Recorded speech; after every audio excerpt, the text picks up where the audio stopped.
प्रधानमन्त्री ओलीको आरोप पार्टी विभाजन गराएर सफल भएको ठान्नु आत्मरति नहुने। 24 घण्टामा देशमा ठुलो बाढी आउने खतरा, कालीगण्डकी आसपासका बासिन्दालाई सतर्कता रहन आग्रह। बागमती प्रदेशलाई बजेटबारे सुझाव दिन एमालेद्वारा 9 सदस्यीय समिति गठन। स्वास्थ्यकर्मी माथि आक्रमण गर्नेलाई तत्काल कारबाही गर्न मानव अधिकार आयोगको माग। प्रधानमन्त्रीद्वारा 72 बुँदे सम्बोधन दर्ता। प्रधानमन्त्री ओलीले काङ्ग्रेसलाई व्यङ्ग, नीतिहीनको भर्याङ चढेर सरकारमा जान खोज्नु अराजक नीति जेली भयो। स्वास्थ्यकर्मी माथि आक्रमण हुँदा उपचार नपाएर 2 जनाको अकालमै मृत्यु। सबै नागरिकलाई छिट्टै खोप लगाउने ओलीको तयारी। चीन र अमेरिकाबाट करोड डोज खोप ल्याउने तयारी। नयाँ शैक्षिक सत्रमा अन्योलमै कायम। नेपालको आर्थिक वृद्धि दर 2.12% ऋणात्मक। पछिल्लो 24 घण्टामा देशभर थपिए 6,951 जना कोरोना संक्रमित, थप 96 जनाको मृत्यु। मिचिएको जमिन सबै फिर्ता लिन ओलीको तयारी। कोरोना रोकथाम र नियन्त्रणका लागि भोलिदेखि 71 जिल्लामा थप कडाई लकडाउन। देशभर सङ्कटकाल लगाउने, आउँदो दशैँसम्म लकडाउन लगाउने सरकारको यस्तो छ तयारी। बन्दाबन्दी भए पनि खाद्यान्न औषधिका पसलहरू सुचारू रहने। नेपालको छिमेकी देश भारतमा एक दिनमा 5 लाखभन्दा बढी मानिसमा कोरोना संक्रमित, एक दिनमा 4,000 भन्दा बढी मानिसको मृत्यु। भारतको अवस्था निकै चिन्ताजनक। दर्शकबिन, कोरोना संक्रमणबाट नेपालमा मृत्युदर हुनेको सङ्ख्या 7,047 पुग्यो।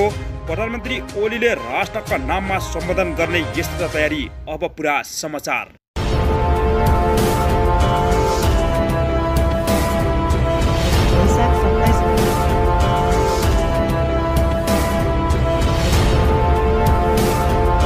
दर्शकबिन नमस्कार, तपाईलाई स्वागत छ हाम्रो च्यानल हिउचुली खबर टिभीमा।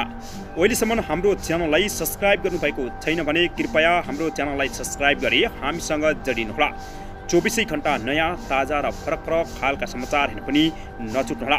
हाम्रो मेहनतको लागि सानो लाइक र सेयर पनि गर्न नभुल्नुहोला। भोलि जेठ 15 गते भोलि दिनभरका महत्त्वपूर्ण खबरका साथ उपस्थित भएका छौँ। भिडियो अन्तिमसम्म हेरेर तपाईँको मनमा लागेको प्रतिक्रिया कमेन्ट बक्समा दिन नभुल्नुहोला। अब पुरा समाचार। दर्शकबिन, केही समय यता नेपालको राजनीतिमा निकै ठुलो विवाद आएको छ भने विवादले उग्र रूप लिए लगतै पार्टी फिटको डिलमा पुगेको छ।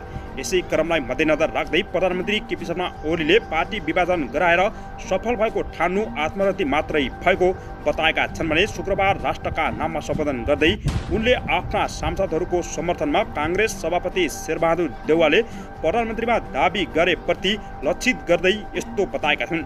पार्टीहरू सत्तामा जानु या विपक्षमा बस्नु, विस्तारित हुनु वा सङ्कल्पमा पर्नु लोकतन्त्रमा सामान्य विषय हुन उनले भने, तर सत्ताकै लागि अन्य पार्टीहरूमा विभाजन बिगर्न र विकृतिहरू पैदा गर्नु एवं त्यसैकै बलमा आफू सफल भएको भ्रम पाल्नु यो आत्मरति नहुने बताएका छन्। दर्शकबिन, अर्कोतर्फ केही दिन यता नेपालमा भारी वर्षाकै कारण कालीगण्डकी नदी आसपासका बासिन्दाहरूलाई सतर्क रहन प्रशासनको आग्रह गरेको छ।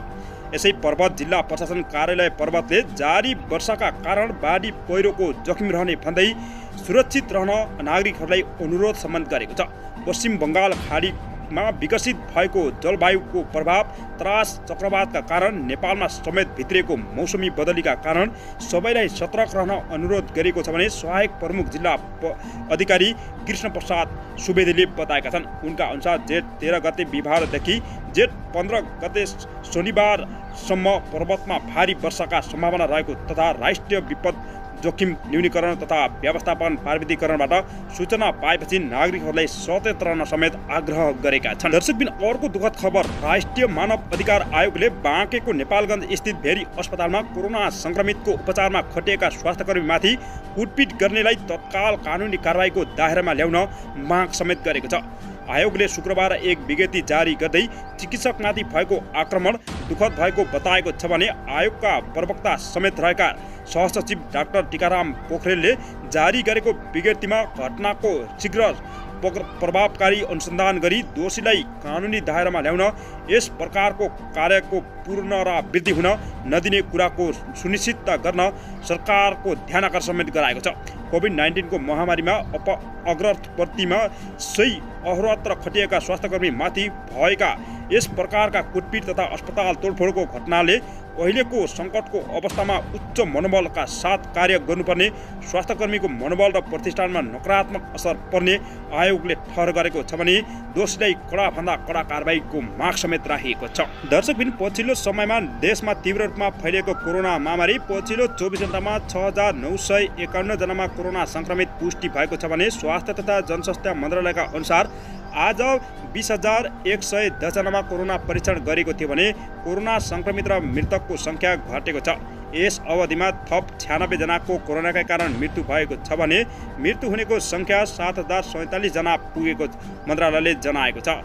9,841 जनामा कोरोना मुक्त भई घर फर्केका छन् भने हालसम्म 30,17,377 जनामा कोरोना परीक्षण गरेकोमा 5,49,111 जनामा कोरोना संक्रमित देखा परेको छ। दर्शकबिन, अर्कोतर्फ प्रधानमन्त्री केपी शर्मा ओलीले विपक्षी दलहरूको गठबन्धनलाई नीतिहीनको संज्ञा दिएका छन् भने नीतिहीनको भर्याङ चढेर सरकारमा जान खोज्नु अराजिक झेली भएको उनले टीका टिप्पणी समेत गरेका छन्। शुक्रबार राष्ट्रका नाममा सम्बोधन गर्दै ओलीले दलीय प्राणीमा दलको अनुशासनभन्दा बाहिर गएर नीतिहीन गठबन्धन बनाई त्यसैकै माध्यमबाट सरकारको नेतृत्वमा जान खोजिरहेको आरोप समेत लगाएका छन्।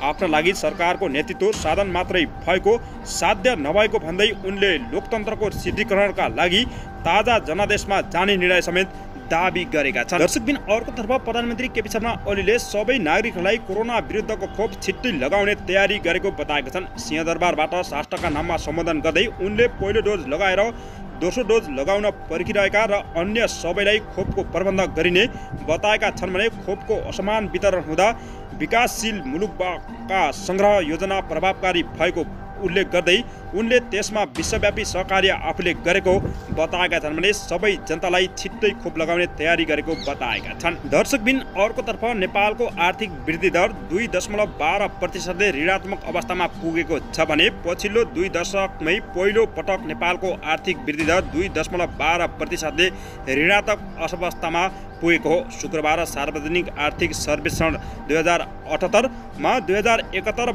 र 72 को महाभूकम्पबाट सिर्जित आर्थिक क्षतिभन्दा पनि यो उच्च भएको जनाएको छ। मन्त्रालयमा आयोजित कार्यक्रममा अर्थमन्त्री विष्णु पौडेलले आर्थिक सर्वेक्षण 2078 को सार्वजनिक गर्दै पछिल्लो 2 दशकमै पहिलो पटक मुलुकको आर्थिक वृद्धि दर 2.12% ऋणात्मक भएको बताएका छन्। दर्शकबिन, देशमा तीव्र रूपमा फैलेको कोरोना महामारी रोकथाम र नियन्त्रणका लागि सरकारले भोलिदेखि 71 जिल्लामा थप कडाई लकडाउन गर्ने र आउँदो दशैंसम्म लकडाउन लम्बाउने र देशभर सङ्कटकाल लगाउने सरकारले तयारी गरेको छ भने बन्दाबन्दी भए पनि खाद्यान्न औषधिका पसलहरू सुचारू रहिरहने बताएको छ र बन्दाबन्दीमा खाद्यान्न औषधि र अक्सिजनमा कालो बजारी गर्ने व्यवसायलाई सरकारी अनुगमन टोलीले छानबिन गरी कडा कारबाही गर्ने बताएको छ।